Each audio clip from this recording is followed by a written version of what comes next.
All right, Jeff Goodman here with Terrence Oglesby on the Field of 68 NBA Draft Breakdowns. And now we talk about one of the best athletes in the NBA Draft this year, and that is Jordan Walsh, Arkansas freshman. His offensive production was, modest, I think is probably the right word. He averaged about 7 points, 4 rebounds a game. T.O., man, he is a freak athlete. I love Jordan Walsh for what he is. Tell me what he is, Terrence. Well, he's a guy that's going to be able to defend 4 positions with consistency. Not only is he 6'7", 205 pounds, but he's a guy with a 7'1", 7'2" wingspan that has the lateral quickness to stay in front of almost anybody in basketball, not just college basketball, but basketball. He has those type of tools. You come back to the same Arkansas problem they had a lot of this year. Is he going to be able to shoot the basketball at a good enough clip? I think he can, Jeff. I think it's a projectable shot. It's a nice looking stroke. It's just, is it going to take time and how much time to put him on the floor with consistency? Because the guy's going to be able to defend right away. And not only that, whenever he's able to put another 15 pounds, which he can certainly do, he puts another 15 pounds on his frame. Man, I'm not really sure who he won't be able to guard. This is a potential Tony Allen type defensive player because of that wingspan, because of his lateral quickness. And I talked to several coaches. He is a coach's dream defensively. It doesn't matter what type of player. He can get out there and cover. He can get out there and cover big wings because of that length. His feet are quick enough to guard point guards, and he is a communicator, a talker. You look at what he's focused on, it's all the right things. Look, this is a guy that was a McDonald's All-American, a top 10 player in his class. He comes in, he impacts the game, and he only averages 7 points a game, 4 boards. He can do a lot of different things, and accepting a role is really hard for a lot of young players. I like Jordan Walsh for his long-term potential. Reminds me a lot of Andre Iguodala as far as multi-positional defender, long arms, athletic. Couldn't shoot. Like Andre Iguodala couldn't shoot coming out of Arizona. I love that comparison. Absolutely love that comparison. And you know what? The only thing I'll say is when Andre Iguodala came out of college, you didn't have to shoot. Now you have to shoot. Like right now, he's the 3-and-D without the 3. Mm-hmm. If he can be a 3-and-D guy, Jordan Walsh can be a piece for a championship team. He's got that type of I guess, kind of pedigree, right? What he brings to the table, again, the toughness, the buying in to winning. You know, when people ranked him in the top 10 coming out of high school, I don't know if you remember, I think we had conversations about this at the Peace Jam. I was baffled, absolutely baffled. How he could be, I thought he should have been ranked closer to 50, 75, to be honest, just because he couldn't shoot the ball. I didn't understand this top 10, top 25 ranking. I thought it was everything else. Whenever we watched him play in that side gym, or else I did a couple of times. Yes. I was sitting with a couple of college coaches, and man, his intangibles are through the roof. Oh, they were awesome. But if you can't shoot, you can't shoot these days, it limits. And again, this is a kid that shot 28% from 3. Like, you better be able to shoot 38%, 35 to 38% in the NBA. Will he work at it? I believe he will. Yeah. The shot is not pretty. It is not pretty. He's a guy that, again, I think he'll be able to get on the court early as a role guy, as a defensive specialist, right? He's so athletic and he's stronger than his body frame would suggest that he's going to be able to play, but he's going to be able to play.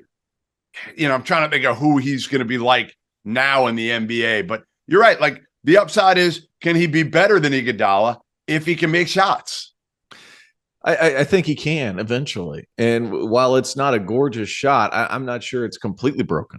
Like, I feel like you can tinker around with some of those things. And here's the deal too. He realizes his role and he realizes what he's good at. And a lot of guys want to do everything. I think there's guys when they come in where they're like, I got to prove that I can do this. I got to prove that I can do that.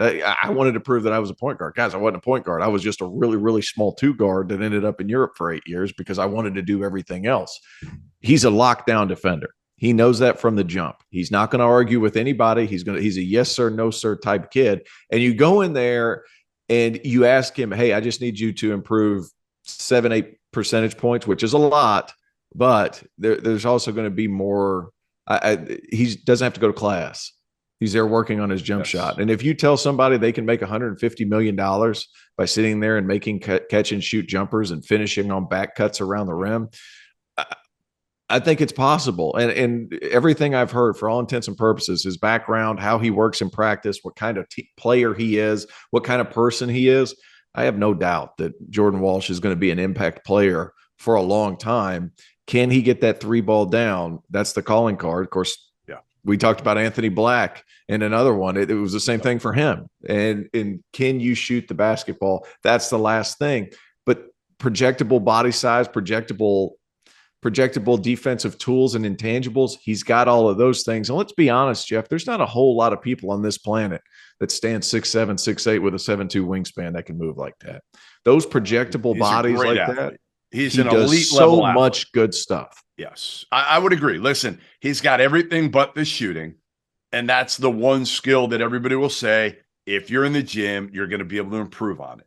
So I'm buying stock in Jordan Walsh. My question to you. Our partner for today's episode is Athletic Greens. I started taking AG1 during the college basketball season, and I loved the impact that it had on my energy levels. I'm a big coffee in the morning guy, but by the time that the afternoon would hit, I needed another boost. AG1 helped me tremendously, especially on those days when I didn't want to get up off the couch and go hit the gym. Their tagline is AG1 is comprehensive health and the power of habit in one. And man, that could not be more true. It's nearly impossible to eat and drink in a healthy manner in the month of February and the month of March when you are in my business. And AG1 was exactly the supplement that I needed to improve my gut health and cover my nutritional basis for the day. I've continued that into April. I've continued that into May, and I'm going to continue that the rest of the summer. All I have to do is mix a scoop of AG1 with some water, or maybe add it into a smoothie, and I'm ready to go. Do it after lunch, and you'll be ready to go for the rest of the day. If a comprehensive solution is what you need from your supplement routine, then Athletic Greens is giving you a free 1-year supply of vitamin D and 5 free travel packs with your first purchase. Go to athleticgreens.com/field68. That's field 68 FIELD, the number 6, the number 8, and you can get yours now. So check it out and help support this show. Thanks. How high are you buying stock in Jordan Walsh? Where do you take him? Where's that point in the draft where you're comfortable? Are you comfortable taking Jordan Walsh at 14, the last pick in the lottery? Are you hoping he slips to the early 20s? Where are you at a point where you're saying to yourself, you know what? All right, now's the time where I'm going to take a shot on him. I think mid to late first is where I would want to pick him, just because his tools right now can help an NBA team. He can get in there and he can guard. Like some team that made the playoffs but was bounced in the first round. Yeah. Like somebody that you need to be able to throw in, not worry about him defensively, and then hopefully by February of next year, he has some confidence going and confidence generated. I think that's somewhere he could be.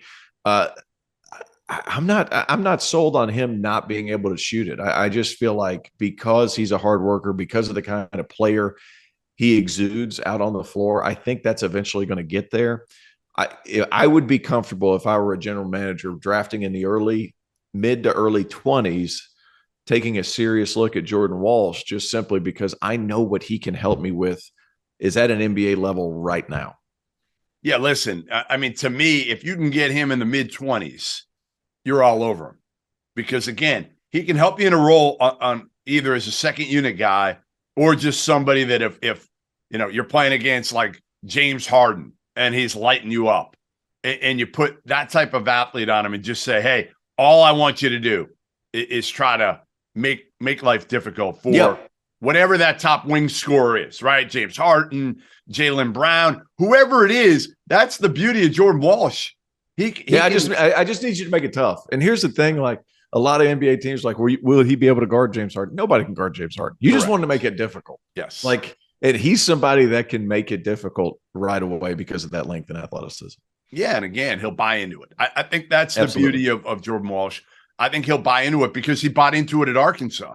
You know, here's my big question. All right, forget about need. If I'm asking you, the three Arkansas guys, who are you in order? Who are you drafting first, second, and third? Nick Smith, Anthony Black, Jordan Walsh. What order are you going? Anthony Black. The thing is I wasn't always a huge fan of Nick Smith, even when he was in high school. So I would probably go Jordan Walsh based on need. Based on need. I said no need. Based on need, it depends on if I would go Nick Smith or Jordan Walsh. Probably earlier, if I needed somebody who could score, I'd probably go Nick Smith. Not based on need, I'd probably take Jordan Walsh because I'm a fan of guys that look like there's just sheer joy out there playing basketball.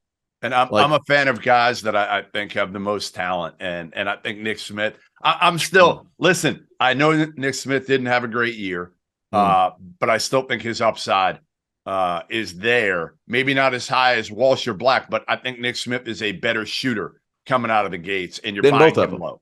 Then both of them. And he can make some he can make some serious reads as well. I don't know what happened when he was hurt, sure, but I think there were some confidence issues there as well. It was a weird balance between him and Anthony Black. I just like Jordan Walsh. I mean, you know what you're getting out of Jordan Walsh. Exactly. You know what you're getting. You know what you're getting. You're not going to waste a pick on a guy that's may fall in and out with as far as confidence is concerned. But with Jordan Walsh, defensively, he's an impact guy right away.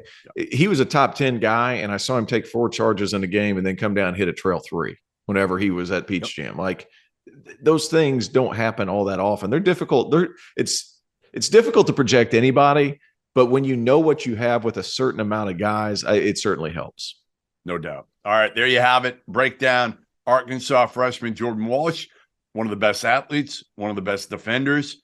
The big key, will he be able to shoot the ball consistently and become a 3-and-D guy? Jeff Goodman, Terrence Oglesby, Field of 68. Make sure you watch all of our NBA draft breakdowns. Thanks for joining us. Thank you for watching the Field of 68. If you've enjoyed what you've seen here, hit that like button, share this link with your friends, or check out the description for some other places that you can consume Field of 68 content.